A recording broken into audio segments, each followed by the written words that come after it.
কোনো রকম তেল না দিয়ে, ইস্ট না দিয়ে এইরকম সুপার সফট কুলচা বাড়িতেই বানিয়ে নিতে পারবেন। বেশি দাম দিয়ে আর রেস্টুরেন্টে কিনে খেতে হবে না। আজকে তেল দিয়ে নয়, জল দিয়ে বানিয়ে দেখাবো এই কুলচার রেসিপি।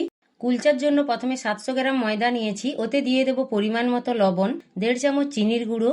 এবার ভালো করে শুকনো উপকরণগুলো মিশিয়ে মাঝখানটা এইভাবে ফাঁকা করে দেব। ওতে দিয়ে দেবো ফেটানো 6 চামচ টক দই, 1/2 চামচ বেকিং সোডা, 1.5 চামচের মতো বেকিং পাউডার। ভালোভাবে মিশিয়ে নিয়ে 2 মিনিটের জন্য ছেড়ে দেবো ফার্মেন্ট হওয়ার জন্য। দেখে নিশ্চয়ই বুঝতে পারছেন দইটা কতটা ফার্মেন্ট হয়েছে। এই সময় দিয়ে দিতে হবে 1 চামচ সাদা তেল, তেলটা বেশি দেওয়া যাবে না। এরপর মাখিয়ে নিতে হবে অল্প অল্প জল দিয়ে, তবে এই ডোটা কিন্তু নরম মাখতে হবে। আর এইভাবে ঠেসে ঠেসে ডোটা মেখে নিতে হবে। কুলচার এই মাখাটা কিন্তু আসল, ভালোভাবে মেখে নিতে হবে। তারপর প্রায় 25 মিনিটের মতো চাপা দিয়ে রাখতে হবে। 25 মিনিট পর ঠিক এই রকম বড় সাইজের নেচি কেটে নেব। সবকটা নেচি একই সাইজের কেটে নিয়েছি।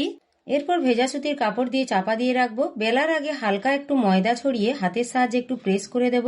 তারপর বেলুন দিয়ে হালকা হাতে বেলে কালো তিল, সাদা তিল, ধনেপাতা কুচি ছড়িয়ে দেব, যাতে রেস্টুরেন্টের মতো দেখতে লাগে। এবার ফ্রাইং প্যান গরম করে সামান্য জল দিয়ে কুলচাটা দিয়ে দেব। তারপর চাপা দিয়ে রাখবো যতক্ষণ না জলটা শুকিয়ে আসে। গ্যাসটা এই সময় হাই ফ্লেমে থাকবে। জলটা শুকিয়ে গেলে ঢাকনা খুলে কুলচাটা উল্টে ঘি ব্রাশ করে দেবো এপিড ওপিড। কুলচাটা একদম রেডি। এবার একইভাবে সবকটা কুলচা বানিয়ে নিয়েছি।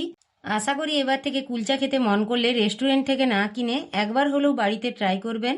আজকের ভিডিও ভালো লাগলে লাইক, কমেন্ট, শেয়ার করবেন। এইরকম নিত্য নতুন ভিডিও দেখার জন্য চ্যানেলটি সাবস্ক্রাইব করে পাশে থাকবেন।